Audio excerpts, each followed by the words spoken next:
In the name of Allah, the most gracious and the most merciful, dear students, this is HR, your biology teacher. आज हम जो topic पढ़ने जा रहे हैं वो है disorders of the urinary tract. ठीक है ना। यानी कि वो रास्ता कि जिस रास्ते से यूरिन ने गुजरना है बनने के बाद, अगर उस रास्ते में कहीं पे भी कोई भी हमें डिफेक्ट मिलता है, कोई इशू मिलता है, कोई डिसऑर्डर मिलता है, तो हमने उसके बारे में पढ़ना है। और उससे भी पहले हमें जिस चीज़ का पता होना चाहिए वो हमें ये पता होना चाहिए कि what actually is a urinary tract. ठीक है ना। तो यहाँ पे जैसे कि लिखा है the urinary tract is made up of kidneys. ठीक है ना। तो इसमें दो किडनीज होंगी, दो ही इसमें यूरिटर्स होंगी, एक यूरिनरी ब्लैडर होगा और एक यूरिथ्रा होगी। तो इन स्ट्रक्चर्स में कहीं पे भी कोई भी अगर डिफेक्ट आता है, कोई भी मसला आता है, ठीक है ना, तो उसको हम कहाँ पढ़ते हैं? यूरिनरी ट्रैक के डिसऑर्डर्स की कैटेगरी में पढ़ते हैं। यूरोलॉजी को हम डिफाइन करते हैं, इससे प्रीवियस लेक्चर में आपने नेफ्रोलॉजी और यूरोलॉजी का डिफरेंस पढ़ लिया होगा होपफुली। ठीक है ना। तो urology is the branch of medicine which deals with the diseases and abnormalities of the urinary tract and their treatment। यानी कि आपके पास यूरिनरी ट्रैक के अंदर कोई भी एबनॉर्मेलिटी आ गई है, कोई भी खराबी आ गई है, तो उसको आप यूरोलॉजी की ब्रांच में पढ़ रहे होते हैं। अब आपको पता होना चाहिए कि यूरिनरी ट्रैक के डिसऑर्डर्स कितनी तरह के होते हैं, कौन कौन से होते हैं। ठीक है ना। तो यहाँ पे जैसे कि लिखा हुआ है, disorders of the urinary track include urinary tract infections, kidney stones, kidney failure, bladder control issues and prostatic problems। ठीक है ना। ये सारे के सारे यूरिनरी ट्रैक के डिसऑर्डर्स में आते हैं। ठीक है ना। तो ये चीज़ आपने याद रखनी है। अक्सर यूरिनरी ट्रैक के डिसऑर्डर्स को ना यूरिनरी ट्रैक्ट इन्फेक्शंस कहा जाता है। ठीक है ना। लेकिन याद रखें कि यूरिनरी ट्रैक इन्फेक्शंस जो होते हैं, यूटीआईज जो होते हैं, वो खुद एक सब कैटेगरी है disorders of the urinary track की। ठीक है ना।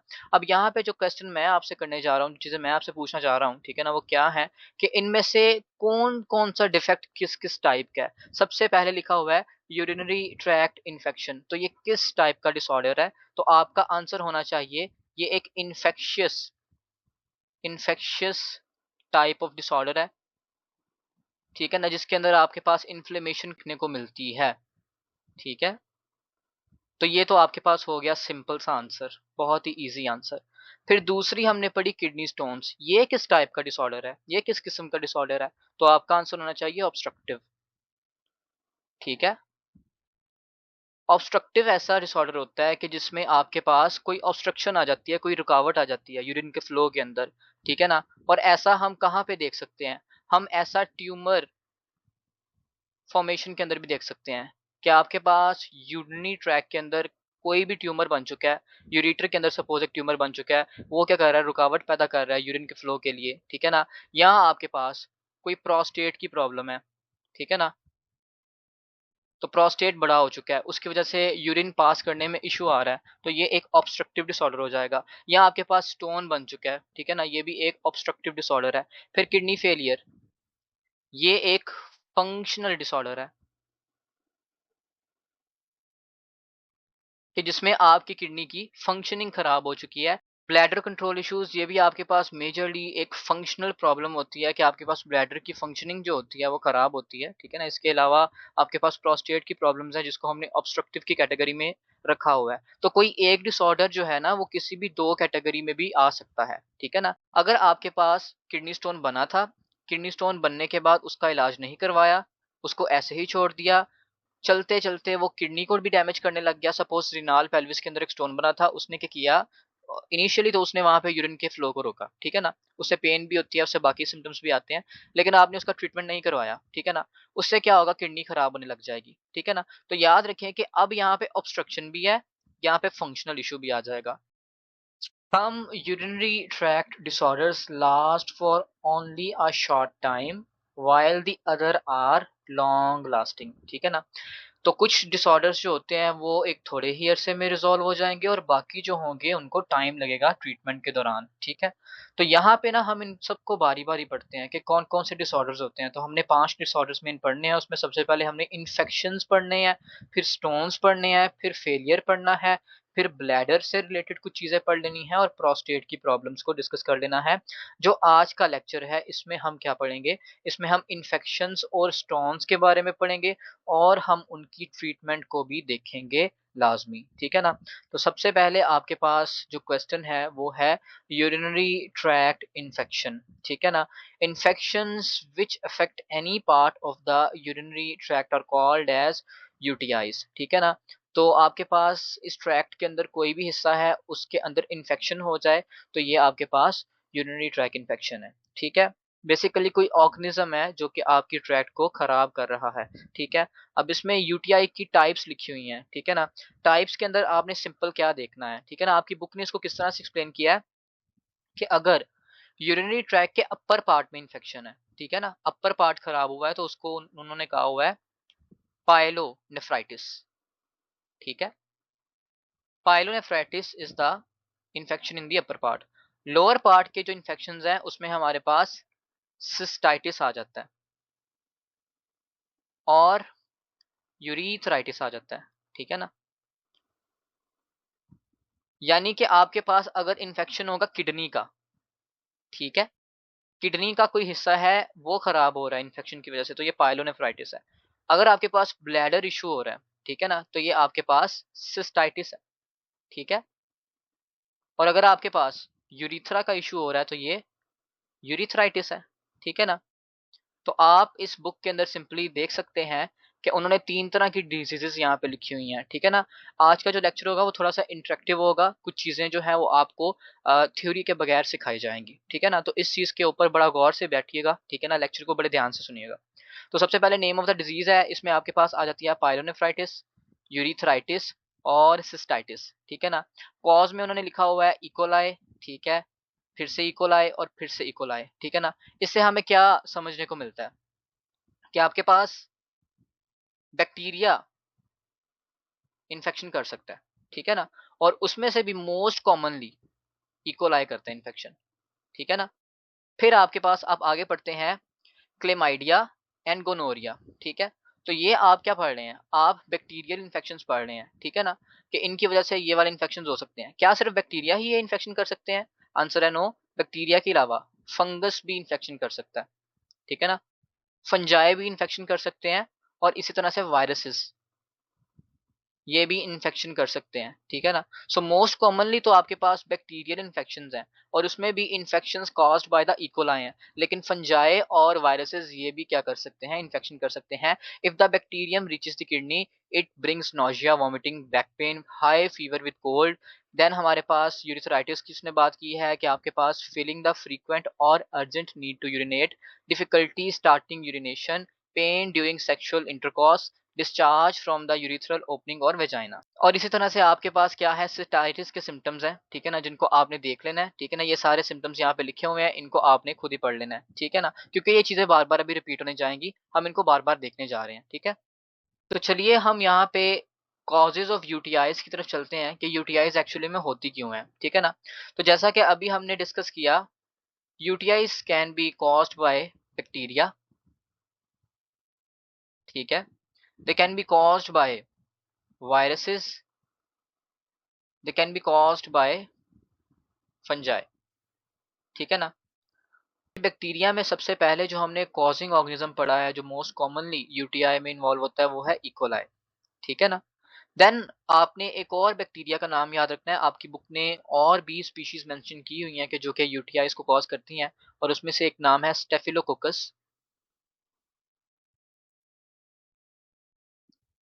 सेपेरोफाइटिकस, ठीक है ना? तो ये भी एक बैक्टीरिया है, ये भी क्या करेगा?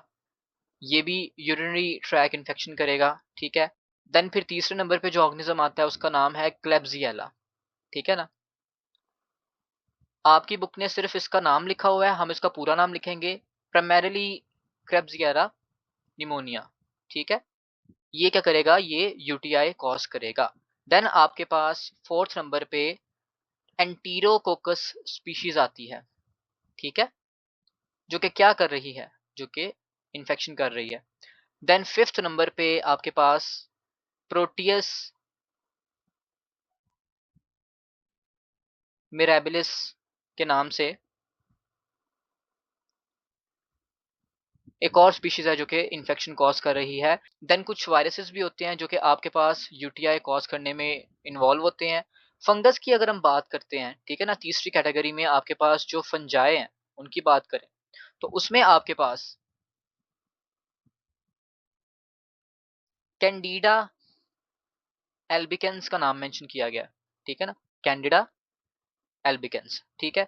कैंडाइडा कह लें, कैंडिडा कह लें, कैंडिडा कह लें, जो आपकी मर्जी है, लेकिन हमें इस चीज से कंसर्न है कि ये माउथ में इन्फेक्शन करेगा, ये गट में इन्फेक्शन करेगा और ये यूरिनरी ट्रैक में भी इन्फेक्शन करेगा। ये 3 जगह हैं जो आपने याद रखनी है कि इन 3 जगहों पे ये ऑर्गेनिज्म इन्फेक्शन कर सकता है। इसकी असली पिक्चर्स कभी गूगल कीजिएगा, आपको पता चलेगा कि कितना ही अजीब-सा लगता है ये इन्फेक्शन, ठीक है ना? तो ये आपने 3 ऑर्गेनिज़म्स याद कर लिए, ठीक है? 3 तरह के कि जो इन्फेक्शन कॉज़ करते हैं। फिर इसके बाद अगर आप यहाँ पे देखें ना तो एक लाइन लिखी हुई है कि what is special about bacterial infections. Bacterial infections के हवाले से कौन-सी चीज़ स्पेशल है, ठीक है ना? इसको थोड़ी ही देर में हम देखने वाले हैं, ठीक है? तो इसको याद रखिएगा। सिम्पटम्स की बात करें तो आप खुद सोचें कि सबसे पहला और सबसे प्राइमरी सिम्पटम क्या होगा? पेन ड्यूरिंग यूरिनेशन, ठीक है? Pen during P. पी को हम यूरिनेशन भी कहते हैं, इसको हम मिक्चुरेशन भी कहते हैं, मिक्चुरेशन, इसको हम वॉइडिंग भी कहते हैं, ठीक है? तो आपके पास बेसिकली डिसयूरिया होगा। डिसयूरिया का क्या मतलब है? पेन ड्यूरिंग यूरिनेशन, ठीक है? इसके अलावा जो आपके पास सिम्पटम आ सकता है, वो आ सकता है हीमाचूरिया का। तो एक तो डिसयूरिया, दूसरा होगा हीमाचूरिया, यानी कि यूरिन में खून आ सकता है। उसके अलावा you will have pain in the flank region, ठीक है ना? आपके पास किडनी में, लोअर एब्डोमेन में, आपके पास बैक में, ठीक है ना, किडनी वाली एरिया के पास वहां पे पेन होगा, ठीक है ना? फिर उसके बाद you will feel tired, you will feel tired, आपके पास टायर्डनेस देखने को मिलेगी। देन आपके पास फीवर भी इसमें आ सकता है और साथ में चिल्स आ सकती हैं, ठीक है? आपको नॉक्चूरिया देखने को मिल सकता है। नॉक्चूरिया का क्या मतलब होता है कि रात को बार-बार उठना यूरिन करने के लिए, ये चीज़ देखने को मिल सकती है। और जो चीज़ आपने यहाँ पे याद रखनी है जो बहुत इंपॉर्टेंट है, ठीक है ना? ऐसे बंदे का जो यूरिन है, वो दिखने में भी एब्नॉर्मल होगा, स्मेल करने में भी एब्नॉर्मल होगा। तो क्लाउडी यूरिन होगा, क्लाउडी डार्क यूरिन जिसमें ब्लड हो सकता है। जैसे अभी हमने ऊपर बात की हीमाचूरिया, ठीक है ना? और साथ ही साथ ये फाउल स्मेलिंग होगा, इसकी स्मेल खराब होगी। तो ये सारे सिम्पटम्स आपने याद रखने हैं। एक तो हो गया हीमाचूरिया, खून आ सकता है, डिसयूरिया पेन होती है, ठीक है ना, उसकी स्मेल भी खराब होगी, उसका कलर भी खराब होगा, टायर्ड फील करेंगे, फीवर्स होंगे, चिल्स होंगे, रात को बार बार उठना होगा, ठीक है ना, मिक्चुरेशन के लिए उसको नॉक्चूरिया कहते हैं। पेन होगी एब्डोमेन, लोअर एब्डोमेन में, ठीक है ना, पेल्विक एरिया में, ठीक है, at the back of the side of the kidney आपके पास पेन हो रही है, ठीक है ना? तो ये सारी चीजें आपने याद रखनी है। दीज आर द सिम्टम्स जो कि आपको यहाँ पे देखने को मिलते हैं। और आपके पास इसके अलावा भी जो डिजीजेस होती हैं, ठीक है ना, इसके आगे हम जाके अभी किडनी स्टोन्स के बारे में पढ़ेंगे। आप देखेंगे कि कहीं ना कहीं ये सिम्टम्स दोबारा से रिपीट होंगे, ठीक है ना, क्योंकि आपके पास सेम ऑर्गन है, उसको खराब करने के, उसको डिसऑर्डर करने के डिफरेंट तरीके हैं बस, ठीक है? तो ये चीज आपने यहाँ पे याद रखनी है। ऑलराइट, सो अब हम इसके आगे चलते हैं और हम यहाँ पे क्वेश्चंस देखते हैं। हमारे पास क्वेश्चंस हैं जिनको हमने सॉल्व करना है। लेट्स सी कि आप में से कितने बच्चों का ये सवाल उनको ये आता है कि नहीं आता। Although males can get a urinary tract infection, males को भी होता है, फीमेल्स को भी होता है, लेकिन ये कंडीशन 50 टाइम्स मोर है, 50 गुना ज्यादा है किसमें? फीमेल्स में, ठीक है ना? ऐसा क्यों है? वाई? आपने प्रीवियस लेक्चर्स को अच्छे से सुना है तो आपको मैंने एक चीज बताई थी किसी जमाने में कि फीमेल की यूरिथ्रा मेल के मुकाबले में कई गुना शॉर्टर होती है, ठीक है ना? क्योंकि मेल में पिनाइल टिश्यू होता है तो उनकी यूरिथ्रा भी लेंथ में ज्यादा होती है, फीमेल की यूरिथ्रा शॉर्ट होती है, ठीक है ना? अब याद करें, सपोज हमारे पास ये एक ब्लैडर है, ठीक है ना, ये हमारे पास ब्लैडर है और ये उससे यूरिथ्रा निकल रही है, ठीक है? तो अगर हमारे पास इसी तरह से हम देख लेते हैं, ये दूसरा ब्लैडर है, ठीक है, और ये उसकी यूरिथ्रा है। तो अगर यूरिथ्रा शॉर्ट होगी, ठीक है, तो हमारे पास इजीली जो भी बैक्टीरिया है वो यूरिथ्रा के जरिए यूरिनरी ट्रैक में ऊपर की तरफ पहुंच सकेगा। वो ब्लैडर में पहुंच सकता है, वो उधर यूरिथ्रा में भी इन्फेक्शन कॉज कर सकता है, वो किडनी में भी इन्फेक्शन कॉज कर सकता है। तो ओवरऑल लेंथ डिक्रीज हो जाने से बैक्टीरिया इजीली अपने मुकाम पे पहुंच सकता है जहां पे उसको जाना है, और वहां पे इन्फेक्शन कॉज कर सकता है, या बैक्टीरिया के अलावा कोई भी ऑर्गेनिज्म है, ठीक है। और इसके अलावा शॉर्ट यूरिथ्रा होने की एक और रीजन है कि short urethra do not empty the bladder of female fully, ठीक है ना। शॉर्ट यूरिथ्रा होने की वजह से फीमेल का जो ब्लैडर है वो फुली एम्प्टी नहीं हो पाता, ठीक है। तो ये आपने रीजन याद रखनी है। फिर इसी तरह से एक और रीजन है कि लार्जली एक्सपोज्ड जेनिटल एरिया किस में होगा?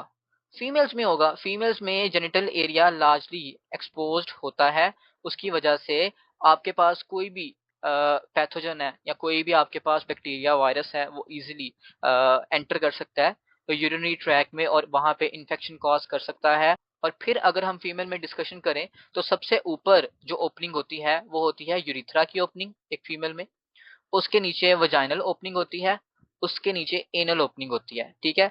तो याद रखें कि जो एनल एरिया ना, यहाँ पे फीकल मटेरियल उसकी एक्सपोजर होती है, ठीक है ना, उसने बॉडी से बाहर निकलना होता है।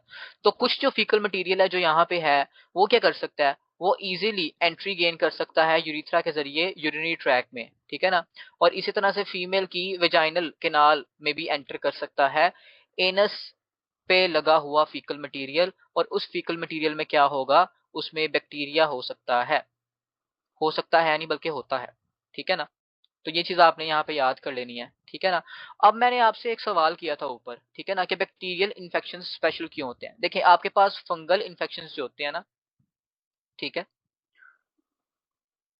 उसमें ये है कि कोई बाहर से फंगल इन्फेक्शन आपको लगता है। नॉर्मली आपकी बॉडी में एक फ्लोरा होता है, ठीक है ना, एक आपके पास माइक्रो ऑर्गेनिजम्स का एक ग्रुप होता है, एक कलेक्शन होती है माइक्रो ऑर्गेनिजम्स की आपकी बॉडी के अंदर जो आपको प्रोटेक्ट करती है, प्राइमरीली आपकी जीआईटी के अंदर, ठीक है ना। आपकी ओरल कैविटी है, आपकी इंटेस्टाइन है, यहाँ पे बैक्टीरियाज बैठे हुए हैं, इनको हम गुड बैक्टीरिया भी कहते हैं। ये क्या करते हैं, ये आपके लिए वाइटामिन भी प्रोवाइड करते हैं, ठीक है ना। ये आपकी फूड की डाइजेशन में हेल्प भी करते हैं, और ये बैक्टीरिया आपको एक किस्म की प्रोटेक्शन प्रोवाइड करके रखते हैं बैड बैक्टीरिया से, ठीक है ना। कुछ लोगों को जब वो एंटीबायोटिक्स खाते हैं ना, जब वो बीमार होते हैं और एंटीबायोटिक खाते हैं, ठीक है, तो उनको डायरिया का इशू हो जाता है। उसकी रीजन ये है कि एंटीबायोटिक्स जो होती है ना, ये डिफरेंशिएट नहीं कर सकती कि गुड बैक्टीरिया कौन सा है, बैड बैक्टीरिया कौन सा है। तो एंटीबायोटिक खाने से पेट खराब हो जाना, इसका मतलब ये है कि आपके पास एंटीबायोटिक ने गुड बैक्टीरिया को भी साथ ही साथ किल कर दिया है, जैसे कि बैड बैक्टीरिया को किया। बैड को तो हमने करना ही करना है, लेकिन गुड बैक्टीरिया को भी किल कर दिया। अब गुड बैक्टीरिया के ना होने से आपका डाइजेस्टिव सिस्टम डिस्टर्ब हो जाता है, ठीक है ना। तो फंगल इन्फेक्शन तो आपको बाहर से लग गया, ठीक है। इसी तरह से वायरसेस होते हैं। वायरसेस क्या होते हैं, आपकी जीआईटी में आए, जीआईटी से ब्लड में सपोज एंटर किए, ठीक है ना, या किसी और एरिया से एंटर कर गए, ब्लड में आया वायरस, वायरस गया किडनी के पास, या फिर यूरिथ्रा के जरिए भी वायरस एंटर कर सकता है। तो एक ये चीज है।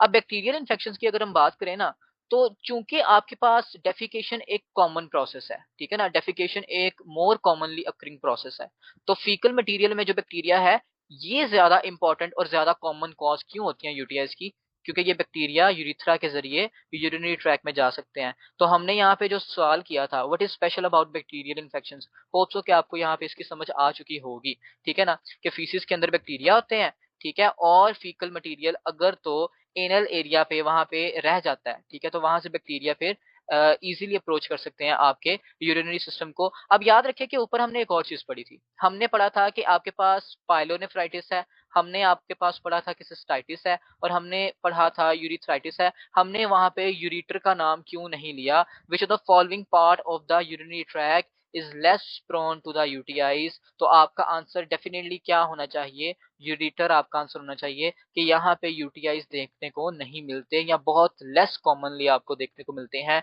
इसकी क्या रीजन है, इसकी क्या वजह है, यूरिटर्स के अंदर कंसिस्टेंटली पेरिस्टालसिस हो रही है, ठीक है।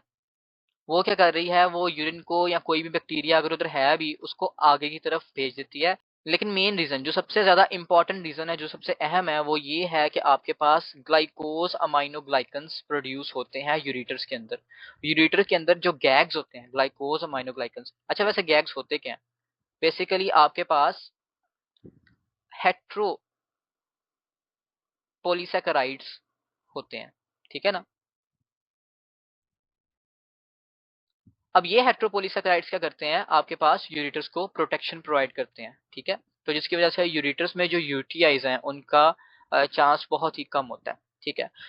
तो अगर हम ट्रीटमेंट की बात करते हैं यहाँ पे, तो आपके कॉज से ही आपकी ट्रीटमेंट निकलती है, और आपको पता है कि अगर आपके पास कोई पैथोजन आया है तो आप उसके खिलाफ मेडिसिन दे देते हो, ठीक है ना। सपोज आपके पास कोई बैक्टीरिया है, उसने इन्फेक्शन कॉज किया है, तो आप क्या करेंगे, डॉक्टर आपको क्या प्रिस्क्राइब करेंगे, एंटीबायोटिक्स, ठीक है ना।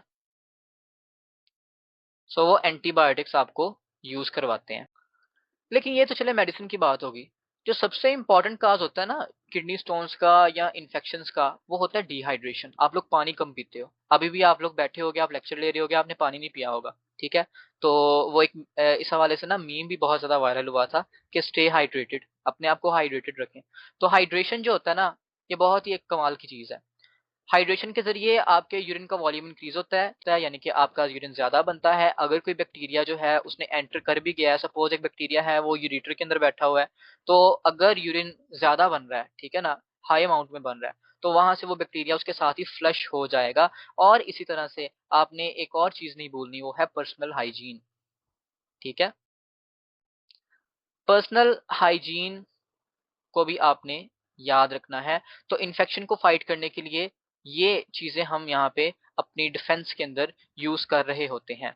तो ये सारी चीजें आपको समझ आ गई। क्या इसके अलावा भी कोई कॉज हो सकता है? यस, आपके पास इन्फेक्टेड पर्सन, ऐसा पर्सन जिसमें इन्फेक्शन है, ठीक है, अगर सेक्सुअल कांटेक्ट हो गया उसके साथ, ठीक है, तो आपके पास यूटीआईज हो जाती हैं। फीमेल को है तो मेल को हो सकती है, मेल को है तो फीमेल को हो सकती है। तो ये चीज आपने याद रखनी है। अगर हम आगे बढ़ते हैं अगले नेक्स्ट टॉपिक की तरफ, तो वो है किडनी स्टोन्स, ठीक है ना। किडनी स्टोन्स की अगर हम डेफिनेशन करते हैं, तो डेफिनेशन किस तरह से हम पढ़ेंगे? किडनी स्टोन्स आर हार्ड, ठीक है, सख्त होते हैं। क्रिस्टलाइन, क्रिस्टल्स की तरह होते हैं, जैसे कि आपने सुक्रोज को देखा, उसके भी क्रिस्टल्स होते हैं। शुगर, मिनरलाइज्ड मटेरियल, इनमें मिनरल्स होते हैं, ठीक है, कैल्शियम हो गया, मैग्नीशियम हो गया, ठीक है, दैट स्टिक टुगेदर, जो आपस में जुड़ जाते हैं, ठीक है, टू फॉर्म स्मॉल पेबल्स, जिससे छोटी छोटी पेबल्स बन जाती हैं, स्टोन्स बन जाती हैं, छोटे छोटे जर्रात बन जाते हैं, जो कि आपस में जुड़ जुड़ के बड़े होते जाते हैं with in the kidney. Kidney में भी ये चीज हो सकती है, यूरिनरी ट्रैक में भी ये चीज हो सकती है, ठीक है ना। याद रखें, किडनी में अगर स्टोन होता है ना, तो हम किडनी के लिए वर्ड यूज करते हैं नेफ्रो का, ठीक है, और स्टोन के लिए हमने यूज करना है वर्ड लिथियासिस। तो नेफ्रोलिथियासिस बेसिकली किडनी स्टोन का नाम है, ठीक है। अगर यूरिनरी ट्रैक की बात करें ओवरऑल, सिर्फ किडनी को नहीं देखें, अगर हम ओवरऑल देखते हैं तो उसको यूरोलिथियासिस कहते हैं, ठीक है ना। कि यूरिनरी ट्रैक में कहीं पे भी आपके पास स्टोन है, यूरेटर में स्टोन है, या ब्लैडर में स्टोन है, या फिर किडनी में स्टोन है, कहीं पे भी स्टोन है, ठीक है। सो साइज की बेस पे अगर हम देखें ना, यहाँ पे किडनी स्टोन्स के बारे में, इनको हम बहुत ही ज्यादा डिफरेंट क्लासेस में क्लासिफाई करते हैं, ठीक है ना, डिफरेंट बेसिस पे इनको क्लासिफाई करते हैं। सपोज आपके पास साइज की बेस पे आप कर देते हो क्लासिफाई, फिर आप इनको शेप की बेस पे कर देते हो क्लासिफाई, ठीक है ना, फिर आप इनकी क्लासिफिकेशन कर देते हैं केमिकल कंपोजिशन की बेस पे, केमिकल कंपोजिशन की बेस पे, ठीक है। तो डिफरेंट मैकेनिज्म्स आप यूज करते हैं इन स्टोन्स को क्लासिफाई करने के लिए। सबसे पहले हम साइज के हवाले से देखेंगे, they can be as small as grain of sand, ठीक है ना, रेत के जर्रात के बराबर हो सकते हैं। लेकिन ये गोल्फ बॉल्स के बराबर भी हो सकते हैं। आपकी पीटीबी से ये पिक्चर ली गई है, आप इसको ऑब्जर्व करें, आपने इसको बड़ी दफा ऑब्जर्व किया होगा।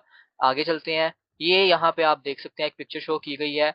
यहाँ पे आप डिफरेंस कर सकते हैं कि किडनी स्टोन्स किस किस तरह के हो सकते हैं और किस किस साइज के हो सकते हैं, ठीक है ना।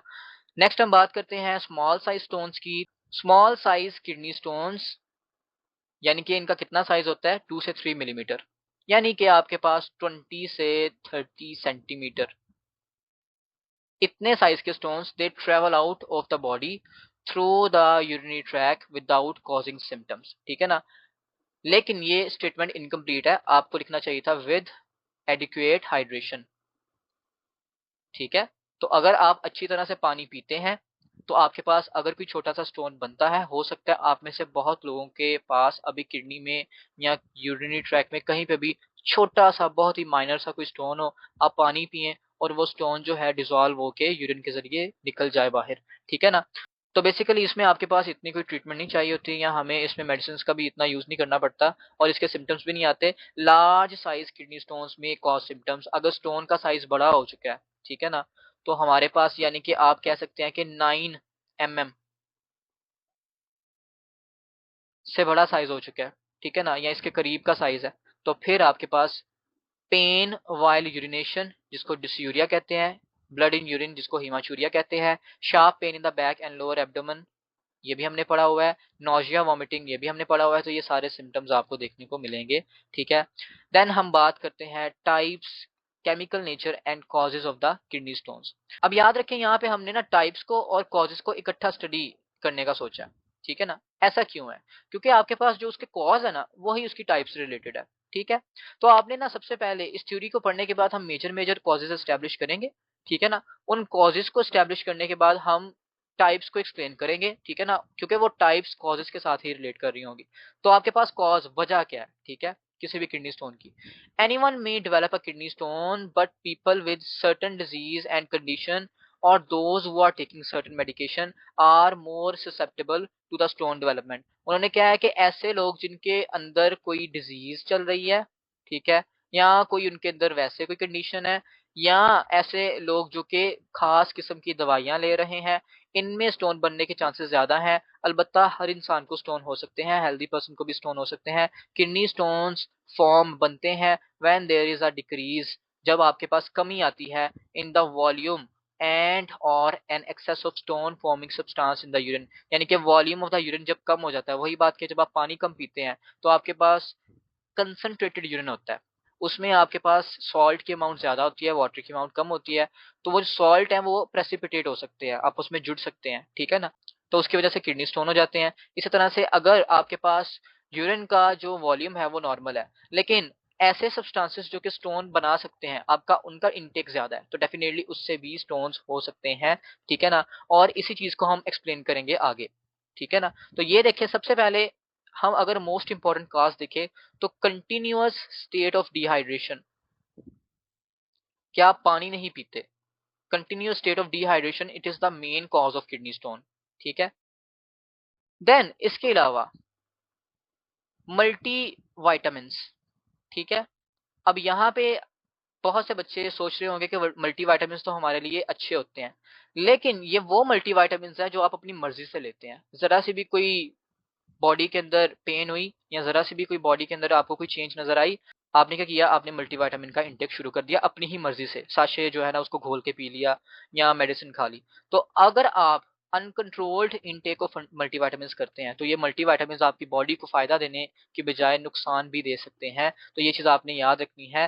कैल्शियम और विटामिन डी के सप्लीमेंट्स, ठीक है, कैल्शियम और विटामिन डी के सप्लीमेंट्स, इनसे भी किडनी स्टोन्स के चांसेस इंक्रीज हो जाते हैं। लेकिन ये वही बात है, बार बार वही बात है कि आपको कोई भी दवाई है वो डॉक्टर की प्रिस्क्रिप्शन के मुताबिक यूज करनी चाहिए, आप अपनी मर्जी से यूज कर रहे हो, ठीक है ना, या डॉक्टर ने एक टाइम के लिए कहा था आप उसके बाद भी यूज कर रहे हो, तो फिर ये चीजें हो सकती हैं, ठीक है ना। इसी तरह से आपके पास वाइटामिन सी है, जो वाइटामिन सी से भी किडनी स्टोन्स के चांसेस बढ़ जाते हैं अगर आप विटामिन सी के सप्लीमेंट्स ले रहे हैं। कैल्शियम के सप्लीमेंट से डेफिनेटली कैल्शियम के स्टोन का चांस बढ़ेगा, विटामिन सी के सप्लीमेंट से विटामिन सी के स्टोन के चांसेस बढ़ जाएंगे। नहीं, ये गलत है। बेसिकली टेक्निकली ऑक्सैलेट स्टोन्स के चांसेस बढ़ जाते हैं, ठीक है ना, क्योंकि विटामिन सी ने आपकी बॉडी में जब जाना है, इसने मेटाबोलाइज होना है, तो इसने ऑक्सैलेट बन के आपकी बॉडी से खारिज होना है, ठीक है, रिलीज होना है, तो ये चीज आपने याद रखनी है। हाँ, इनको हम विटामिन सी स्टोन्स के साथ रिलेट कर सकते हैं, लेकिन प्रॉपर टर्म ऑक्सैलेट स्टोन्स होती है, ठीक है ना। इसी तरह से आपकी मोस्ट इंपॉर्टेंट रीजन स्टोन बनने की वो डाइट है, ठीक है ना। आप क्या करते हो, आप ऐसी डाइट खा रहे हो जिसमें ऑक्सैलिक एसिड यानी ऑक्सैलेट का लेवल ज्यादा है, जैसे कि टोमेटो, ठीक है, टमाटर, या आप स्पिनच की बात कर लो, ठीक है, या आप लीफी वेजिटेबल्स की बात कर लें, ठीक है। इन सब के अंदर क्या हो रहा है कि आपकी डाइट के साथ ऑक्सैलिक एसिड के लेवल को आप इंक्रीज कर रहे हैं अपनी बॉडी में, और वो ऑक्सैलिक एसिड फिर क्या करता है, आपकी बॉडी में स्टोन्स को बना देता है, ठीक है ना। क्या इन सब के अलावा भी कोई चीज हो सकती है, क्या कोई चीज हमने छोड़ी है? तो हमने यहाँ पे सर्टेन डिजीजेस पढ़ा था, या सर्टेन कंडीशंस पढ़ी थी, या हमने मेडिसिन की बात पढ़ी थी, तो मेडिसिन वाली बात तो हमने यहाँ पे कर ली। अब ये डिजीजेस और कंडीशंस की क्या बात है, ठीक है ना। आपके पास अगर किसी बंदे को इन्फेक्शन हो गया है, यूटीआई हो गया, तो उससे भी स्टोन के चांसेस इंक्रीज हो जाते हैं, ठीक है ना। ऐसे स्टोन्स जो कि इन्फेक्शन की वजह से बनते हैं उनको स्ट्रोवाइट स्टोन्स कहते हैं। ये हम आगे पढ़ लेते हैं, ठीक है ना। फिर इसके अलावा अगर किसी बंदे को हाइपर हाइपर पैराथायरॉयडिज्म है, हाइपर पैराथायरॉयडिज्म यानी उसके अंदर पीटीएच हार्मोन, पैराथॉर्मोन बहुत ज्यादा अमाउंट में बन रहा है। पैराथॉर्मोन क्या करता है, आपकी बोन्स में से कैल्शियम को उठा के ब्लड में फेंकेगा, ठीक है ना। और इसके रिवर्स होता है कैल्सीटोनिन। तो जिस बंदे को हाइपो, ठीक है, कैल्सीटोनिनीमिया है, ठीक है ना, जिसके अंदर कैल्सीटोनिन नहीं बन रहा या जिसके अंदर पैराथॉर्मोन हद से ज्यादा बन रहा है, तो उनके अंदर किडनी स्टोन्स के चांसेस बढ़ जाते हैं। कैसे, देखिए मेरी बात सुने। आपके पास पीटीएच क्या करता है, वो कैल्शियम को बोन से उठाएगा, ब्लड में लेके आएगा। कैल्सीटोनिन क्या करता है, वो कैल्शियम को ब्लड से उठाएगा, बोन में लेके जाएगा। दोनों आपस में एंटागोनिस्टिक हॉर्मोन्स हैं, दोनों का एक्शन एंटागोनिस्टिक है। पीटीएच ने क्या करना है, आपके पास ब्लड के अंदर कैल्शियम की तादाद को बढ़ाना है। कैल्सीटोनिन ने आपके पास ब्लड में कैल्शियम की तादाद को कम करना है। तो अगर कैल्सीटोनिन अच्छी अमाउंट में रिलीज नहीं हो रहा तो आपके पास हाइपर कैल्सीमिया होगा। हाइपर कैल्सीमिया से स्टोन के चांसेस बढ़ जाएंगे। इन द सेम वे अगर आपके पास पीटीएच हद से ज्यादा बन रहा है तो आपके पास ज्यादा पीटीएच ज्यादा बोन से कैल्शियम को उठा के ब्लड में फेंकेगा, तो आपके पास फिर भी हाइपर कैल्सीमिया हो जाएगा और चांसेस ऑफ किडनी स्टोन बढ़ जाएंगे, ठीक है ना। एंडो भी हमने साथ में पढ़ ली। इसके अलावा आपके पास मेडिकेशंस, कंडीशंस और डिजीजेस का वर्ड हमने पढ़ा था, ठीक है। तो उसमें हम गाउट को ले आते हैं। क्या आपने पढ़ा है, कुछ लोगों को गेंठी है, तो वो गाउट उनमें होता क्यों है, उनमें यूरिक एसिड की अमाउंट ज्यादा हो जाती है ब्लड में, ठीक है ना। हाइपर यूरिसीमिया हो जाता है, ठीक है। और ये किसी भी वजह से हो सकता है, ये प्रोटीन डाइट ज्यादा खाने से हो सकता है। अगर आप हाई प्रोटीन डाइट ले रहे हैं, मीट वगैरह, गोश्त वगैरह, उससे भी यूरिक एसिड इंक्रीज होता है, ठीक है ना। यहाँ कुछ लोगों के अंदर कुछ मेटाबॉलिक डिफेक्ट्स भी होते हैं, उसकी वजह से भी यूरिक एसिड उनमें बढ़ जाता है, ठीक है ना। तो ये आपने डिजीजेस को भी पढ़ लिया, कंडीशंस को भी पढ़ लिया, आपने मेडिकेशंस को भी पढ़ लिया। तो अब आपको समझ आ गया होगा कि कौन कौन सी चीज जो है वो किस किस तरह से कॉज कर सकती है। लेकिन याद रखें ये सारी की सारी चीजें, मैंने क्या कहा, ये सारी की सारी चीजें, ऑल ऑफ देम, इन्होंने तीन मेन चीजें करनी है जिसको हम कहते हैं ट्रिपल एच। बॉयज को ये नाम बहुत अच्छे से पता होगा, what is meant by triple H. लेकिन बॉयज जो सोच रहे हैं हम उसके बरक्स जाएंगे, हम उसके अगेंस्ट जाएंगे। ट्रिपल एच का मतलब होता है हाइपर कैल्सीमिया, हाइपर ऑक्सैल्यूरिया या ऑक्सैलीमिया एंड हाइपर यूरिसीमिया। यानी आप क्या कर रहे हो, आप ब्लड में कैल्शियम की तादाद बढ़ा रहे हो, उससे हाइपर कैल्सीमिया होगा। ब्लड में कैल्शियम ज्यादा, तो वो ज्यादा जो कैल्शियम होगा वो फिल्टर होगा, उसकी फिल्ट्रेशन ज्यादा होगी, हाइपर कैल्सीयूरिया हो जाएगा। इसी तरह से आपके पास ऑक्सलेट अगर ब्लड में ज्यादा है तो हाइपर ऑक्सलूरिया उसकी वजह से हो जाएगा। और जो हाइपर यूरिसीमिया है उसके साथ साथ आपका यूरिक एसिड जो है वो यूरिन में ज्यादा रिलीज होगा। तो सिंपली आपके पास क्या हुआ, आप पानी ज्यादा पीते हैं तो पानी यूरिन के जरिए निकल जाता है, ठीक है ना। आप कोई भी मिनरल जो है उसका इंटेक ज्यादा करते हैं तो वो भी यूरिन के जरिए निकल जाता है, ठीक है। लेकिन जब आप एक काफी लंबे अरसे तक आपकी बॉडी में, आपके ब्लड में किसी मिनरल का, किसी सॉल्ट का लेवल ज्यादा रहता है जो कि स्टोन बना सकता है, ठीक है ना, तो उसकी वजह से क्या हो सकता है कि यूरिन के अंदर वो ज्यादा सिक्रीट होगा और आपके किडनी स्टोन्स बन जाएंगे। याद रखें कि हर चीज, हर सब्सटेंस, हर चीज जो आप खाते हैं वो स्टोन नहीं बना सकती। कुछ खास चीजें ही स्टोन कर सकती हैं, प्राइमरीली सॉल्ट जो होते हैं, ठीक है ना, उनकी वजह से स्टोन बनते हैं क्योंकि वो प्रेसिपिटेट कर सकते हैं, ऐसे सॉल्ट जो कि प्रेसिपिटेट हो सकते हैं, ठीक है। अब यहाँ पे अगर हम बात करते हैं ग्लूकोज की, तो आपने कभी देखा कि किसी को ग्लूकोज के स्टोन्स बन गए हैं? ऐसा नहीं होता। हाँ, ग्लूकोज का हाई लेवल जो है इस कंडीशन को स्टिमुलेट कर सकता है, इसकी कंडीशन को अक्कर होने के लिए हेल्प कर सकता है, लेकिन खुद ग्लूकोज स्टोन नहीं बनाएगा, ठीक है ना। ग्लूकोज सिंपली ब्लड से, जिसको डायबिटीज होती है तो उसकी यूरिन में भी ग्लूकोज आ रही होती है, तो बहुत ही सालों तक ग्लूकोज इसी तरह से ग्लाइकोसूरिया या ग्लूकोसूरिया की फॉर्म में निकलती जाती है, ठीक है ना। यूरिन में ग्लूकोज का आना उसको ग्लाइकोसूरिया भी कहते हैं, ग्लूकोज यूरिया भी कहते हैं, ठीक है ना। तो ये चीज आपने याद रख ली है। तो आपके पास तीन बेसिक चीजें हैं, ठीक है। ट्रिपल एच बेसिकली ना एक रेसलर है, ठीक है, एनी हाउ। तो आपके पास बेसिक आपने कोई भी मेडिकेशन है, कोई भी डाइट है, कोई डिजीज है, तो उसने क्या करना है ultimately hyper calcaemia, hyper oxaluria, hyper uricaemia ये कर देना है, ठीक है ना। इसके अलावा आपके पास जो चीज हो सकती है वो क्या हो सकती है, हाइपर फॉस्फेटीमिया हो सकता है। और अगर आपकी ब्लड में सिस्टीन का लेवल ज्यादा है, आपकी बॉडी में सिस्टीन ज्यादा है, सिस्टीन क्या है, एक अमाइनो एसिड है, ठीक है, तो इससे भी स्टोन्स बन सकते हैं, ठीक है। ट्रिपल एच वैसे ना एक रेसलर का नाम है, बॉयज को इस वजह से पता होगा, तो आपने परेशान नहीं होना। तो आपके पास there are 5 major types of stones, ठीक है। How many types based upon their chemical composition, there are 5 major types of stones. सबसे पहले कैल्शियम ऑक्सैलेट के स्टोन्स है, देन कैल्शियम फॉस्फेट के स्टोन्स है, देन मैग्नीशियम अमोनियम फॉस्फेट के stones है, ठीक है, मैग्नीशियम अमोनियम फॉस्फेट के स्टोन्स है। देन आपके पास स्टोन्स ऑफ यूरिक एसिड है, यूरिक एसिड के स्टोन्स है। देन आपके पास सिस्टीन के स्टोन्स है। तो ये 5 बेसिक स्टोन्स हैं जो आपके पास होते हैं, कौन से, calcium oxalate, calcium phosphate, magnesium ammonium phosphate, uric acid के स्टोन्स होते हैं और सिस्टीन के स्टोन्स होते हैं। अगर इनमें पूछे कि सबसे कॉमन कौन से हैं, ठीक है, तो आपके पास ना यहाँ पे डिफरेंट बुक्स ने डिफरेंट राय अपनी रखी हुई है। एक बुक ये कहती है कि कैल्शियम के स्टोन्स सबसे ज्यादा कॉमन है, और उसमें आपके पास कैल्शियम के फॉस्फेट के स्टोन्स भी आ जाते हैं और कैल्शियम के ऑक्सलेट के स्टोन्स भी आ जाते हैं, ठीक है। तो उसने सिंपल ये कह दिया कि कैल्शियम के स्टोन्स सबसे ज्यादा होते हैं, उसमें फॉस्फेट और ऑक्सलेट दोनों आ जाते हैं। दूसरी बुक ने कहा नहीं ऐसा नहीं होता, कैल्शियम ऑक्सलेट के स्टोन्स उनकी प्रोबेबिलिटी ज्यादा होती है, ठीक है ना। तो ये चीज आपने यहाँ पे याद रखना है। तो यहाँ पे अगर हम इनकी परसेंटेजेस की बात करें ना, ठीक है, तो एक बुक ने उसने सिंपल क्या कहा हुआ है, उसने कहा हुआ है कि आपके पास जो कैल्शियम ऑक्सलेट के स्टोन्स होते हैं ना, वो होते हैं 70%, ठीक है, और कैल्शियम फॉस्फेट के स्टोन्स तकरीबन 15% के करीब इनकी प्रोबेबिलिटी है। दूसरी बुक ये कहती है कि कैल्शियम के स्टोन्स, उसने फॉस्फेट ऑक्सलेट की बात नहीं की, उसने सिंपल कहा कि कैल्शियम के स्टोन्स 70% से 80% के करीब होते हैं, ठीक है ना। देन हमारे पास बात आती है मैग्नीशियम अमोनियम फॉस्फेट की। याद रखें इसको ना, आपकी बुक ने इन्फेक्शियस स्टोन्स की फॉर्म में लिखा हुआ है, ठीक है।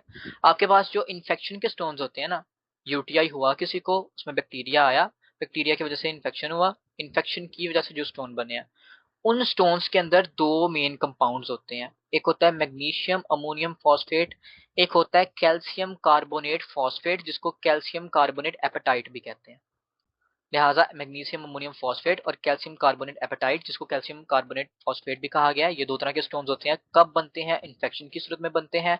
इनमें भी जो प्राइमरी स्टोन होता है, इनमें भी जो मेन स्टोन होता है इन्फेक्शन की वजह से, वो होता है मैग्नीशियम अमोनियम फॉस्फेट। और आपकी एक बुक ने इसको इस फॉर्म में लिखा हुआ है कि इन्फेक्शन के स्टोन के अंदर कैल्शियम भी होता है, मैग्नीशियम भी होता है, अमोनिया भी होता है, फॉस्फेट भी होता है। तो क्या आपको समझ आ रही है किस तरह से चीजें लिंक कर रही हैं। तो आपके पास एक बुक है वो सिंपल लिखती है कि इन्फेक्शन के स्टोन्स जो हैं वो 20% होते हैं, ठीक है। इसी तरह से दूसरी बुक जो है वो इन्फेक्शन के स्टोन्स को 10% लिख रही है, ठीक है। तो आपने क्या करना है, आपने इन वैल्यूज को, आप ना परेशान बहुत जल्दी हो जाते हैं कि कौन सी वैल्यू है, इसका क्या करूं, ठीक है ना, कहीं पेपर में ना पूछ ली जाए। आपने अपने जहन में वैल्यूज को रेंज की सूरत में रखना होता है, ठीक है ना, आपने उसकी रेंज याद रखनी होती है और उस रेंज से मिलता जुलता वर्ड जो होता है उसको आपने ऑप्ट करना होता है, ठीक है। तो यहाँ पे रेंज के हवाले से आपकी बुक्स ने क्या कहा हुआ है, उन्होंने कहा हुआ है कि आपके पास 15 से 20% स्टोन्स जो हैं वो इन्फेक्शन की वजह से हो रहे हैं, ठीक है। तो एक जगह पे देखिए 20% लिखा हुआ है, एक जगह पे 10% लिखा हुआ है, कहीं पे 15 से 20% लिखा हुआ है। तो ये वैल्यूज आपने इनको किस तरह से याद करना है, वही बात दोबारा से कि आपने इसका देख लेना कि इसकी रेंज क्या है, ठीक है ना। देन हम बात करते हैं यूरिक एसिड के स्टोन्स की। In the same way uric acid के स्टोन्स को एक बुक लिखती है 5%, दूसरी बुक लिखती है 10%, और एक बुक जो है वो सिंपली लिखती है 5 to 10%। तो ये चीज भी आपने यहाँ पे देख ली कि यूरिक एसिड के स्टोन्स के होने की प्रोबेबिलिटी क्या है। सिस्टीन की बात की जाए तो आपके पास एक बुक कहती है कि 1 to 3% स्टोन्स होते हैं सिस्टीन के, और दूसरी बुक कहती है कि लेस देन 1% चांस होता है, ठीक है। सिस्टीन के स्टोन्स के होने का। अच्छा, आपको पता है कि सिस्टीन के स्टोन्स कैसे हो सकते हैं? देखें, एक अमाइनो एसिड है, एक सिंपल सी अमाइनो एसिड है, तो इसके स्टोन्स कैसे बन सकते हैं? बड़ी ही अजीब सी बात है। होता ये है कि आपके पास ना, अगर मैं यहाँ पे स्ट्रक्चर बनाता हूँ, COOH, ये अमाइनो ग्रुप, ठीक है, ये हाइड्रोजन, CH2SH, ठीक है, थायोल ग्रुप, तो ये आपके पास सिस्टीन है, ठीक है। इन द सेम वे मैं क्या करता हूँ, मैं यहाँ पे थायोल ग्रुप बनाता हूँ, उसके साथ CH2 लगाता हूँ, और ये बाकी के ज़रूरी हिस्से मैंने लगा दिए। तो ये आपके पास 2 सिस्टीन के मॉलिक्यूल हैं, ये मॉलिक्यूल नंबर 1 है, ये मॉलिक्यूल नंबर 2 है, ठीक है। जब सिस्टीन की कंसंट्रेशन ज़्यादा होती है, तो यहाँ पे ये जो थायोल ग्रुप्स हैं, ये रिएक्ट कर जाते हैं, ठीक है। ये रिएक्ट कर जाते हैं, हाइड्रोजन का लॉस होता है, और यहाँ पे रिएक्शन होता है ऑक्सीडेशन का। और आपने कभी नाम सुना है डाइसल्फाइड बॉन्ड का? वो भी इसी तरह से ही बन रहा होता है, ठीक है ना। लेकिन यहाँ पे आपके पास सिंपली ये दो सल्फर जो हैं, ये आपके पास सिंगल बॉन्ड के जरिए जुड़ गए हैं, ठीक है ना। और ये जो पूरा का पूरा मॉलिक्यूल बनता है फिर, ठीक है ना, जिधर जो मैंने एरियाज मिस किए हैं, जो मैंने नहीं लिखे, ठीक है ना, ये पूरा का पूरा मॉलिक्यूल क्या कहलाता है? इसको सिस्टाइन कहते हैं, ठीक है। तो जब सिस्टीन ज्यादा हो जाती है, वो रिएक्ट करती है, सिस्टाइन बनती है, ठीक है। सिस्टाइन इनसॉल्युबल होती है, और सिस्टाइन आपके स्टोन्स बना देती है, ठीक है। तो आपने इस चीज को याद रखना है, इस चीज को भूलना नहीं है कि आपके पास किस तरह से ये स्टोन्स बन रहे हैं। इसी तरह से अगर हम बात करते हैं ना यूरिक एसिड स्टोन्स की, ठीक है, तो उनके बारे में क्या यूनिक बात की गई है? यूरिक एसिड के स्टोन्स की बात की गई है कि ये स्टोन्स सिर्फ और सिर्फ यूरिक एसिड के भी हो सकते हैं, यानी कि यूरिक एसिड खुद के साथ स्टोन्स भी बना सकता है, लेकिन ये कैल्शियम से मिक्स होकर भी स्टोन बनाता है, ठीक है ना। तो यूरिक एसिड खुद भी स्टोन बना रहा है, ये कैल्शियम से मिक्स होकर भी स्टोन बना रहा है। ये स्टोन्स बेसिकली तब बनते हैं जब आपके पास यूरिन बहुत ही ज्यादा एसिडिक हो जाता है, ठीक है। बहुत ही ज्यादा एसिडिक यूरिन के होने से आपके पास यूरिक एसिड के स्टोन्स बनते हैं, ठीक है ना। इनका साइज प्राइमरीली 2 से 3 मिलीमीटर का होता है, ठीक है, और इनकी सरफेस अनइवन होती है, ठीक है। तो अगर हम यहाँ पे सिंपल बात करते हैं, ठीक है, एक ओवरव्यू लेते हैं कि कैल्शियम फॉस्फेट के स्टोन्स से, कैल्शियम ऑक्सलेट के स्टोन्स से, तो वो आपको पता है कि कैल्शियम ऑक्सलेट जो है ये विटामिन सी के ज़्यादा हो जाने से बॉडी में, उसकी वजह से होते हैं, ठीक है। फिर आपको यूरिक एसिड के स्टोन्स की बात बता दी, फिर मैंने आपको ये भी बात बता दी कि इन्फेक्शियस स्टोन्स क्या होते हैं, ठीक है ना। फिर मैंने आपको ये बात बता दी कि सिस्टीन के स्टोन्स बेसिकली कैसे बनते हैं। तो इसी बेस पे हम आगे एक चीज़ पढ़ लेते हैं। ऐसे स्टोन्स जो कि एसिडिक यूरिन में बनते हैं, इनकी कैटेगरी है, और एक ऐसे स्टोन्स हैं जो कि अल्कलाइन यूरिन में बनते हैं, ठीक है ना। तो याद रखें कि सबसे पहले हम डिस्कस कर लेते हैं अल्कलाइन यूरिन में बनने वाले स्टोन्स को। याद रखें, अगर आपने आपने मेजरली ना मोस्ट ऑफ द टाइम यही पढ़ा होगा कि एसिडिक यूरिन हो जाता है, लो जी स्टोन्स बन जाते हैं, लेकिन ऐसा नहीं है। अल्कलाइन होने से भी स्टोन्स बन जाते हैं। तो हमें अल्कलाइन स्टोन में कैल्शियम फॉस्फेट के स्टोन्स देखने को मिलते हैं। अगर आपके पास अल्कलाइन यूरिन हो चुका है, ठीक है, तो आपके पास कैल्शियम फॉस्फेट के स्टोन्स बनेंगे। इसी तरह से दूसरे स्टोन्स जो कि अल्कलाइन यूरिन में बनते हैं, वो होते हैं इन्फेक्शियस स्टोन्स, जिनको हम स्ट्रोवाइट स्टोन्स भी कहते हैं, जिनको हम ट्रिपल फॉस्फेट स्टोन्स भी कहते हैं। और इनमें होता क्या है? इनमें दो तरह की चीजें होती हैं। एक होता है मैग्नीशियम अमोनियम फॉस्फेट, जो कि इसका मेन कंपोनेंट है, ठीक है। और दूसरा होता है कैल्शियम कार्बोनेट फॉस्फेट, ठीक है, जो कि सेकेंडरी कंपोनेंट है। याद रखिए, कैल्शियम फॉस्फेट और मैग्नीशियम अमोनियम फॉस्फेट, इन दो के अलावा जितने भी स्टोन्स आप पढ़ रहे हैं, वो एसिडिक यूरिन की वजह से बनते हैं, ठीक है। और जब मैं कहता हूँ ना एसिडिक, तो इसका मतलब है बहुत ज्यादा एसिडिक। नॉर्मली यूरिन आपका एसिडिक ही होता है, लेकिन यहाँ पे वो हद से ज्यादा एसिडिक हो रहा है। तो उसमें आपके पास स्टोन्स कैल्शियम ऑक्सलेट के आ रहे हैं, यूरिक एसिड के आ रहे हैं। तो ये चीजें आपने याद रखनी है, ठीक है, कि अल्कलाइन स्टोन्स कौन से हैं और एसिडिक स्टोन्स कौन से हैं, ठीक है। देन हम बात करते हैं लाइथोनेफ्राइटिस की। Inflammation in the kidneys due to irritation caused by the kidney stones is called as lithonephritis, ठीक है, क्योंकि इसके एंड पे आइटिस आ रहा है, ठीक है। तो ये इन्फ्लेमेशन है, ये कहाँ पे है? ये नेफ्रो के एरिया में, यानी कि किडनी के एरिया में है।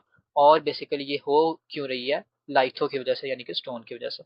रिजल्ट क्या है? आपके पास किडनी स्टोन से बन जाते हैं। Stones hinder the flow of urine बच्चे को भी पता होगा, and cause severe pain in the back, और बैक में पेन होगी, उसके अलावा बाकी सिम्टम्स भी होंगे। ट्रीटमेंट की बात की जाए, treatment of the kidney stones, small stones are usually treated with medicine and hydration. सबसे पहले हाइड्रेशन, अगर उनकी बिल्कुल ही स्टार्टिंग फेज है, वरना आप मेडिसिन भी यूज कर सकते हैं। Large and complex stones usually need surgery और लाइथोट्रिप्सी। ठीक है, the treatment of kidney stones depend upon size, composition, location of the stone. It may also depend upon the shape of the stone. This can be traced out by X-rays, CT scan, blood test and urine test. ये सारे test आप करा रहे हो किस चीज को देखने के लिए? स्टोन को देखने के लिए।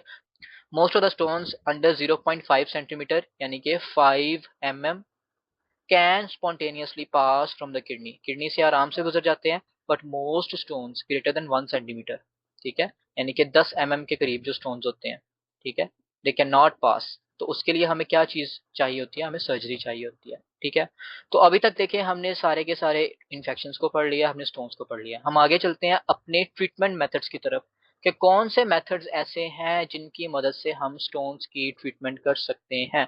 ये सारा का सारा जो हमने अभी तक खिचड़ी जो हमने पकाई है, हमने ये पकाई क्यों है? ताकि हम ये सीख सकें कि स्टोन्स बन जाएं? नहीं, हम ये सीख सकें कि जो बने हुए स्टोन्स हैं उसको कैसे ट्रीट करें। आप भी डॉक्टर इसीलिए बन रहे हो ना। तो लाइथोट्रिप्सी की अगर हम यहाँ पे बात करते हैं, इट्स अ मेडिकल प्रोसीजर, एक मेडिकल प्रोसीजर है involving the physical destruction of the harden masses. ठीक है ना, हार्ड मास की फिजिकल डिस्ट्रक्शन हो रही है, लाइक किडनी स्टोन्स, जिसमें किडनी के स्टोन्स आते हैं, बीजोर्स आते हैं और गाल स्टोन्स आते हैं। गाल ब्लैडर में भी तो स्टोन्स बनते हैं ना। याद आया हुआ एमसीक्यू के, इस एमसीक्यू की वजह से शायद कितने ही बच्चों का एडमिशन रह गया हो। कोलेस्ट्रोल के स्टोन्स होते हैं गाल ब्लैडर के अंदर, ठीक है, और इस कंडीशन को कोलीलिथियासिस कहते हैं। ठीक है, बीजोर्स क्या होते हैं? बेसिकली आपके पास ना गट के अंदर अगर कोई इनडाइजेस्टिबल मास बनता है, ठीक है, अनडाइजेस्टिबल मास बन जाता है। वैसे तो आप जो खाना खाते हैं वो डाइजेस्ट हो जाता है। अगर कोई चीज है, सपोज मिल्क है, मिल्क का कोई आप कह सकते हैं एक पीस है, बड़ा सा पीस ढेला सा बन गया एक, ठीक है ना, एक बड़ी सी चीज बन गई है, एक बॉल बन गई है, उसको आप डाइजेस्ट नहीं कर पाए, ठीक है, तो वो आपके पास बिजवार कहलाएगा। ठीक है, तो ये चीज आपने याद रखनी है कि आपके पास इंटेस्टाइन में, स्टमक में कोई ऐसा मास बन चुका है जिसको आप डाइजेस्ट नहीं कर पा रहे, तो उसके लिए भी आप ये मेथड्स यूज कर सकते हो। ठीक है ना, this term is drive from the Greek word meaning breaking और पल्वराइजिंग स्टोन्स। ठीक है ना, तो ये आपने याद करना है, ये आपका एमसीक्यू है। ठीक है,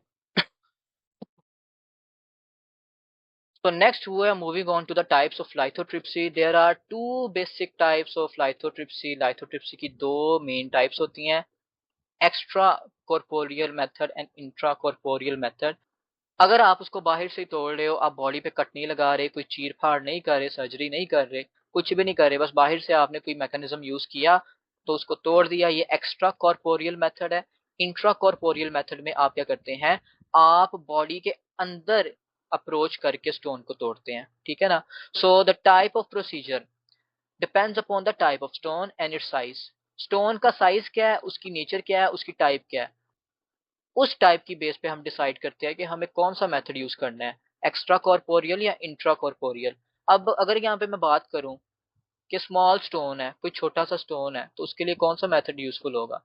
that is basically extra corporeal method. आप क्यों ही अपनी बॉडी पे कट लगवाना चाहेंगे? तो स्मॉल स्टोन्स को हम कैसे ट्रीट करते हैं? हम एक्स्ट्रा कॉर्पोरियल मेथड्स के जरिए करते हैं।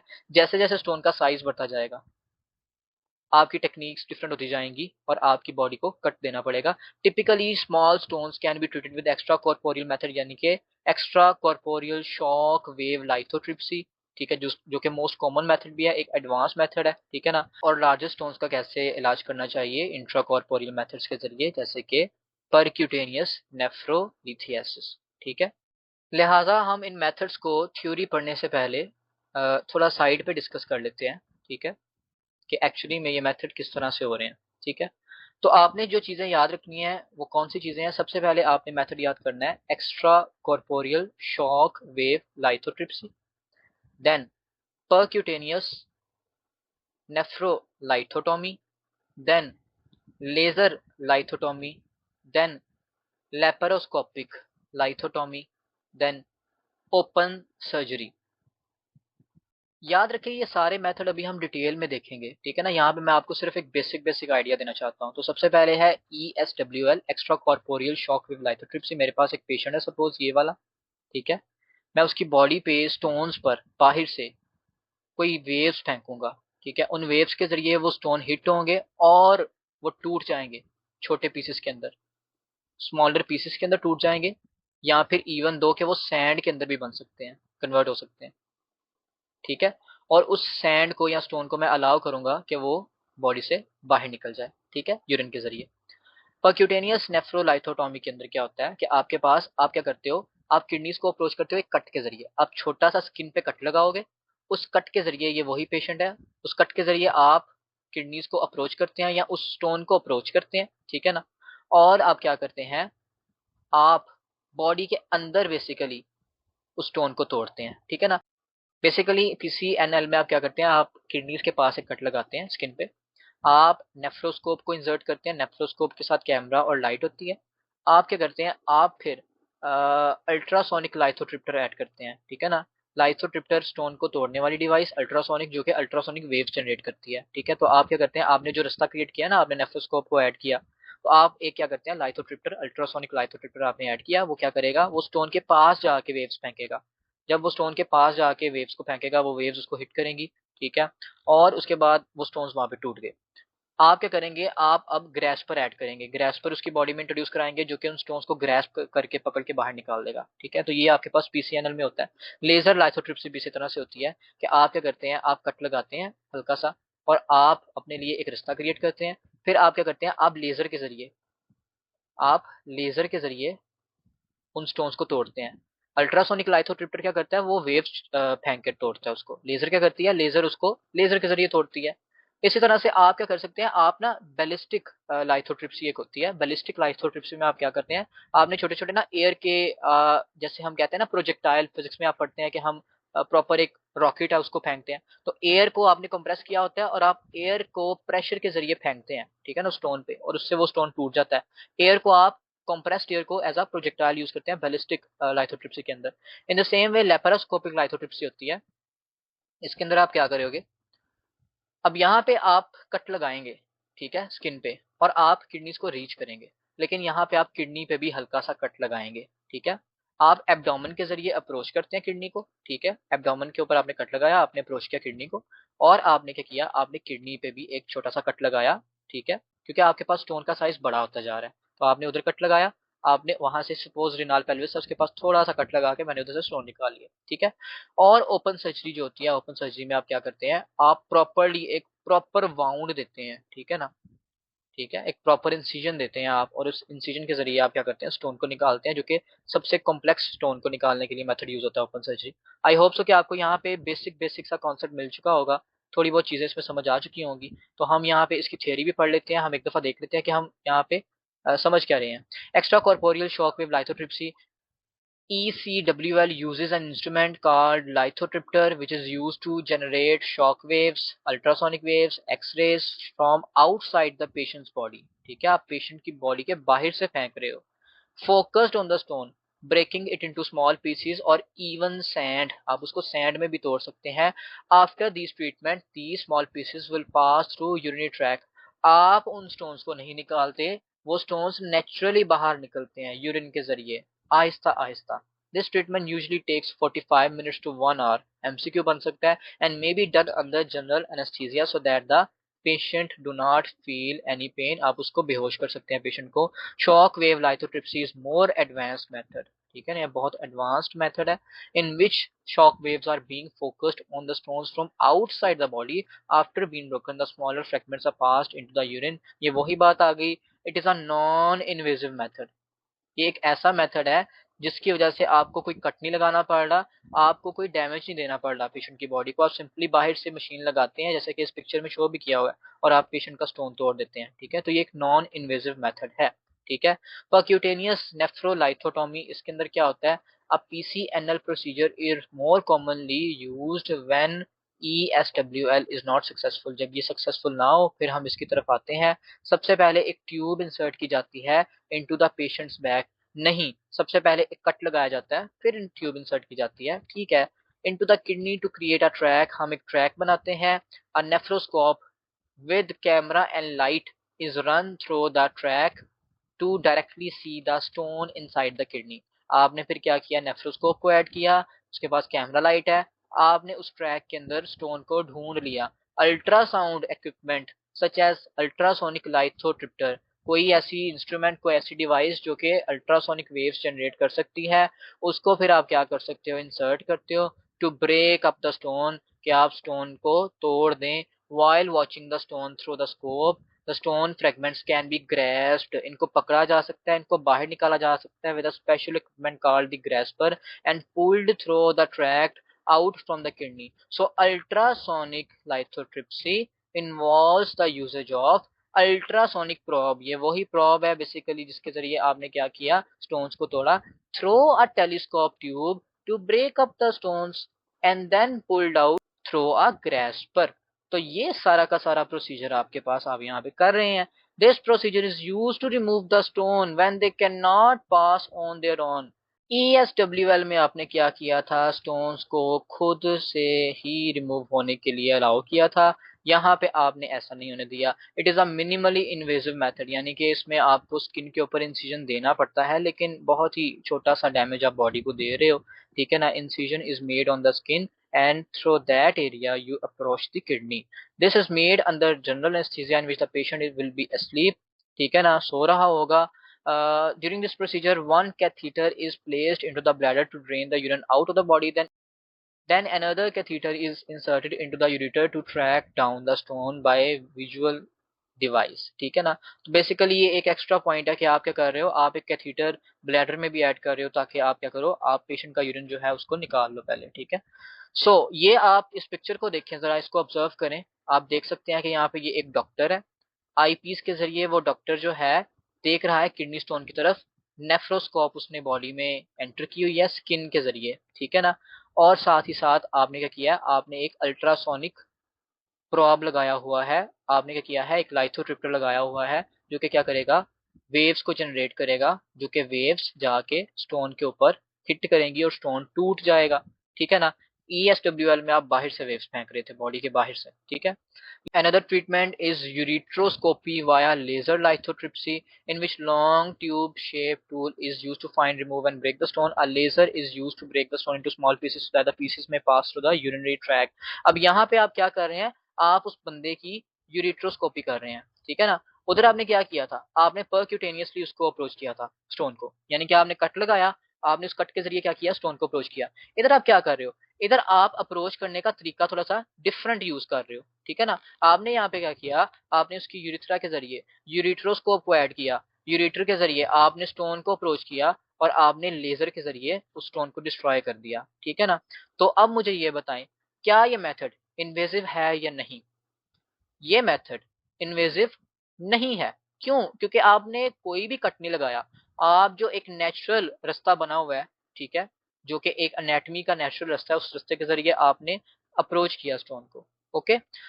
सो next is the laparoscopic surgery, जिसको हम कहते हैं लेप्रोस्कोपिक पाइलोलाइथोटॉमी. ठीक है. If the stones are too many, बहुत ज्यादा हैं या लार्ज हैं, ठीक है ना, देन हम क्या करते हैं, हम प्रॉपर सर्जरी करते हैं. ठीक है ना. लेकिन ये भी हम क्या करेंगे, स्मॉल इंसिजन के थ्रू ही करेंगे. हम क्या करेंगे, हम एक इंसिजन लगाते हैं स्किन पे, हम एक रास्ता क्रिएट करते हैं. एब्डोमेन पे हमने क्या किया, इंसिजन लगा के उसके जरिए हमने लेप्रोस्कोप को एंटर किया, हमने किडनी को अप्रोच किया और हमने क्या किया, किडनी के ऊपर कट लगाया. ठीक है.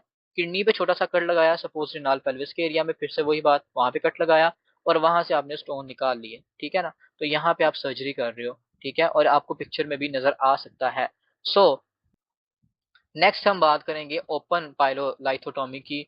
Before the advent of PCNL and ESWL, open surgical procedures were performed. ठीक है ना. जब आपके पास ये सारी एडवांस्ड टेक्निक्स नहीं थी होती, तो आप ओपन सर्जरी करते थे.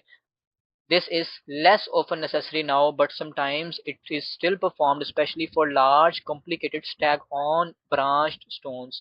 ठीक है. तो अगर आपसे कोई पूछे कि जो स्टैग हॉर्न स्टोन है, जो ब्रांचिंग स्टोन्स हैं, ठीक है ना, तो उन स्टोन्स के लिए आप क्या यूज करते हैं, आप ओपन सर्जरी यूज करते हैं. ठीक है ना. Open surgery is now almost never needed except for large bladder stone. ठीक है ना. तो अगर यहाँ पे मैं आपसे कुछ सवाल पूछता हूँ, ठीक है ना, there are questions to ask. सबसे पहला सवाल अगर मैं ये पूछता हूँ कि डिफरेंट जो टाइप्स हमने पढ़ी हैं, ठीक है, उनमें उनके नाम क्या हैं, तो उनमें आपके पास ESWL है, PCNL है, लेजर लाइथोट्रिप्सी है, लेप्रोस्कोपिक लाइथोट्रिप्सी है, और ओपन सर्जरी है। तो आपके पास इनमें से कौन सा मेथड है जो कि नॉन इन्वेजिव है? Which method is non invasive? तो आपका आंसर होना चाहिए ESWL जो है वो नॉन इन्वेजिव है। मिनिमली इन्वेजिव कौन सा है? PCNL मिनिमली इन्वेजिव है, ठीक है। लेजर लाइथोटॉमी जो है इसमें आप कोई कट तो नहीं लगा रहे, आप नेचुरल रास्ते से ये अप्रोच कर रहे हैं, ठीक है। तो इसको हम क्या कर सकते हैं, इसको हम नॉन इन्वेजिव की कैटेगरी में रख सकते हैं, लेकिन ज्यादा बेहतर ये है कि इसको भी हम क्या कहें, इसको भी हम मिनिमली इन्वेजिव कहें। लेप्रोस्कोपिक भी आपके पास मिनिमली इन्वेजिव है, आप स्मॉल कट लगा के अप्रोच कर रहे हैं, जबकि open surgery it is highly invasive. अगर इनमें से पूछा जाए कि सबसे सेफेस्ट मेथड कौन सा है, तो आपके पास ESWL सबसे सेफेस्ट मेथड है, ठीक है। इसी तरह से अगर आपको पूछा जाए कि आप सबसे ज्यादा कॉम्प्लेक्स स्टोन जो है वो कैसे ट्रीट करोगे, तो ओपन सर्जरी है उसके लिए, ठीक है ना। इन द सेम वे आपसे अगर कोई सवाल पूछता है कि डिफरेंट रूट्स क्या हैं स्टोन को अप्रोच करने के, तो यहाँ पे आप बाहर से ही वेव्स फेंकते हो, आप स्टोन को अप्रोच वेव्स के जरिए करते हो। PCNL में आप क्या करते हो, नेफ्रोस्कोप, ठीक है ना, और अल्ट्रासोनिक लाइसोट्रिप्टर के जरिए करते हैं अप्रोच। देन लेजर लाइथोटॉमी में आप क्या करते हो, आप लेजर इंस्ट्रूमेंट यूज करते हैं। लेप्रोस्कोपी के अंदर आप क्या कर सकते हो, आप एब्डोमेन के जरिए उसको अप्रोच करते हो, ठीक है ना। हाँ, लेजर लाइथोटॉमी में आप यूरिट्रोस्कोप के जरिए उसे अप्रोच करते हैं। देन ओपन सर्जरी में आप वाउंड बनाते हैं, एक बड़ा सा होल बनाते हैं बॉडी के अंदर, ठीक है ना, और आप उसके जरिए क्या करते हैं, आप स्टोन को अप्रोच करते हैं। तो ये सारे के सारे मेथड्स थे, ये सारी की सारी बातें थी। उम्मीद है कि आपको आज का लेक्चर समझ आया होगा। अगर आपको लेक्चर समझ आया तो डेफिनेटली अपनी ओपिनियन ज़रूर शेयर करें, वीडियो को लाइक करें। अपना ख्याल रखिएगा। अल्लाह हाफिज़।